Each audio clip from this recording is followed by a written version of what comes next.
Assalamualaikum warahmatullahi wabarakatuh. Apa kabar anak-anak? Semoga kalian semuanya dalam keadaan sehat walafiat dan senantiasa ada dalam lindungan Allah Subhanahu wa taala. Anak-anak, mari kita lanjutkan pembelajaran kita.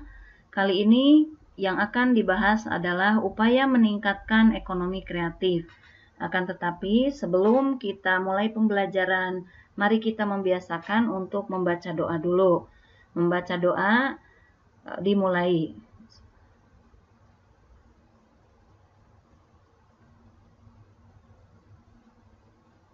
Membaca doa selesai. Nah, yang akan kita bahas dalam pertemuan kali ini adalah tentang sistem ekonomi. Sistem ekonomi Indonesia mengacu pada Undang-Undang Dasar 1945, yaitu sistem ekonomi Pancasila yang di dalamnya terkandung demokrasi ekonomi. Demokrasi ekonomi berarti kegiatan ekonomi yang dilakukan oleh, dari, dan untuk rakyat. Maksudnya di sini oleh rakyat, dari rakyat, dan untuk rakyat di bawah pengawasan pemerintah. Demokrasi ekonomi melibatkan pemerintah, penguasa swasta, pengusaha swasta, dan seluruh rakyat sehingga dalam pelaksanaannya harus ada kerjasama antara pemerintah, rakyat, dan swasta. Jadi di dalam sistem ekonomi Pancasila ini ya yang merupakan demokrasi ekonomi dilakukan oleh rakyat, dari rakyat, untuk rakyat, dan di bawah pengawasan pemerintah. Akan tetapi di sini juga harus ada kerjasama antara siapa? Antara pemerintah, pengusaha swasta, dan seluruh rakyat Indonesia agar pelaksanaan demokrasi ekonomi ini bisa berjalan dengan lancar.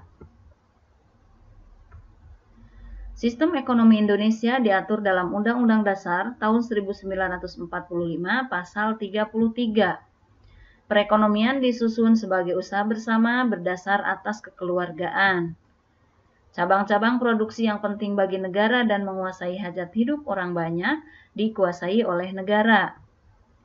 Bumi, air, dan kekayaan alam yang terkandung di dalamnya dikuasai oleh negara dan dipergunakan sebesar-besarnya untuk kemakmuran rakyat. Nah, kita tahu dan kita juga lihat bahwa Indonesia ini memiliki sumber daya alam yang berlimpah, baik itu di darat, di perairan, ataupun di hutan, nih di pegunungan.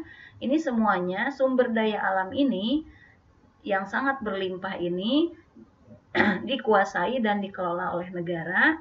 Kemudian hasilnya dipergunakan sebesar-besarnya untuk kemakmuran rakyat. Ya, jadi ingat ya, jadi sumber daya alam yang dimiliki oleh bangsa Indonesia atau oleh negara Indonesia dikelola, dikuasai oleh negara, akan tetapi hasilnya harus dipergunakan untuk kemakmuran rakyat. Untuk mengembangkan ekonomi kreatif, pemerintah memilih strategi sebagai berikut. 1. Menyiapkan insentif. Nah, di dalam insentif ini yaitu dengan cara perlindungan produk budaya, kemudahan memperoleh dana pengembangan, fasilitas pemasaran dan promosi, hingga pertumbuhan pasar domestik dan internasional. Selanjutnya membuat roadmap industri kreatif. Jadi untuk roadmap ini meliputi atau melibatkan berbagai lembaga pemerintah dan kalangan swasta, baik itu pemerintah pusat ataupun pemerintah daerah. Jadi roadmap ini adalah pemetaan ya, pemetaan atau petunjuk juga untuk menjalankan industri kreatif. Membuat program komprehensif untuk menggerakkan industri kreatif melalui pendidikan, pengembangan sumber daya manusia, desain, mutu, dan pengembangan pasar. Memberikan perlindungan hukum dan insentif bagi karya industri kreatif. Membentuk Indonesia Creative Council. Nah, ini salah satu contohnya roadmap untuk perekonomian di wilayah Jawa Timur. Untuk mewujudkan strategi pemerintah, Kementerian Perdagangan melakukan upaya pengembangan ekonomi kreatif dengan langkah sebagai berikut. Pengembangan database ekonomi kreatif Indonesia yang didukung dengan teknologi informasi.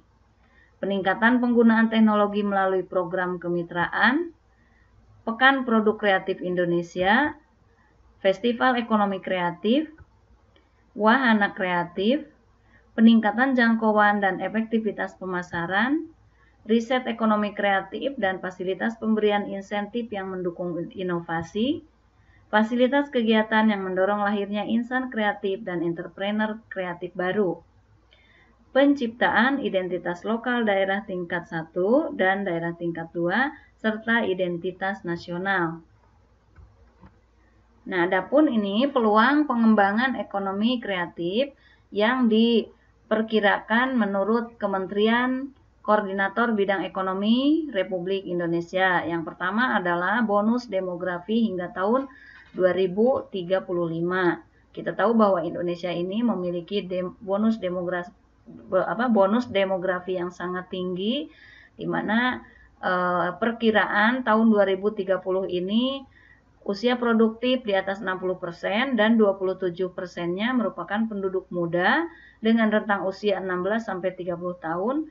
Penduduk ini berpotensi menjadi creative class. Pengembangan gaya hidup digital. Akses teknologi informasi dan komunikasi sudah menjangkau lebih dari 90% populasi Indonesia.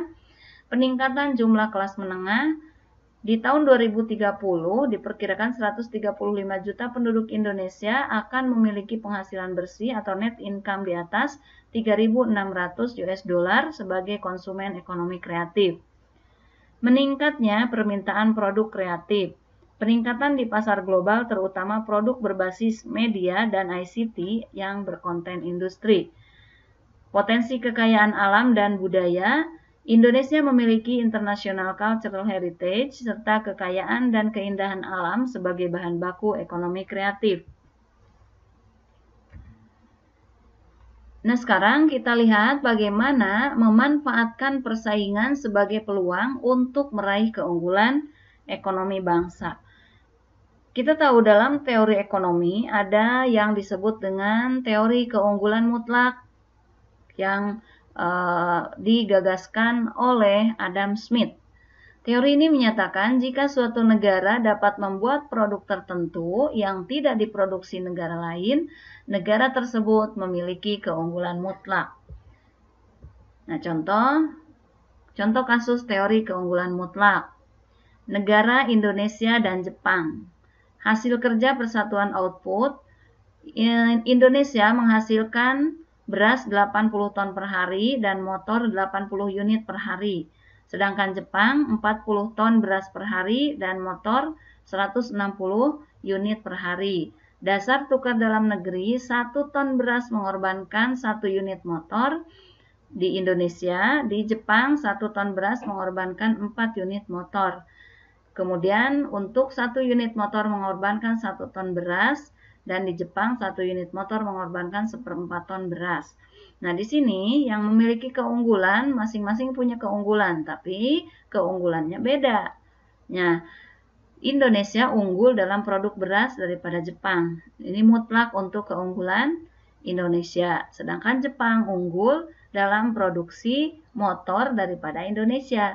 Nah, di sini adalah keunggulan mutlak bagi Indonesia dalam bidang beras dan keunggulan mutlak bagi Jepang adalah motor.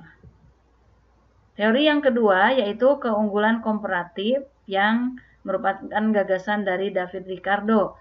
Teori ini menyatakan bahwa suatu negara mampu menghasilkan barang dan jasa lebih banyak dengan biaya murah daripada negara lain.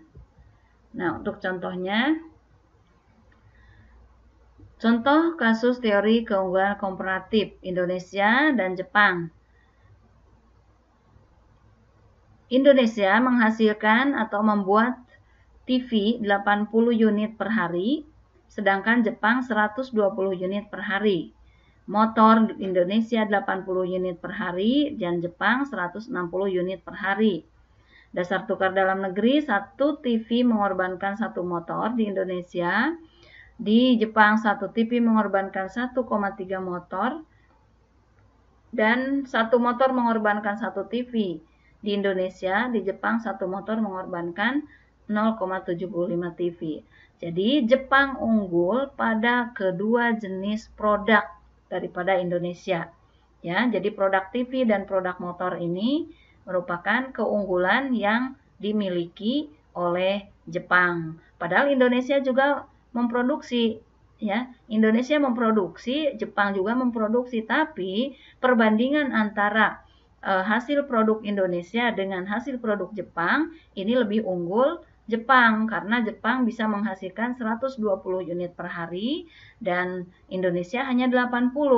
Sedangkan untuk motor juga Jepang menghasilkan 160 unit per hari, sedangkan Indonesia hanya 80 unit per hari.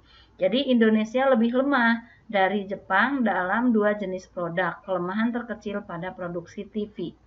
Ya, jadi ini adalah contoh daripada keunggulan komparatif.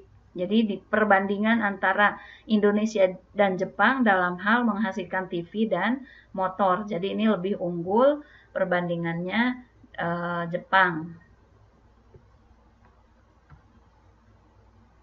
Tantangan dalam perdagangan internasional. Sebetulnya ini sudah kita bahas dalam materi sebelumnya, akan tetapi kita lihat kembali karena ini berhubungan juga.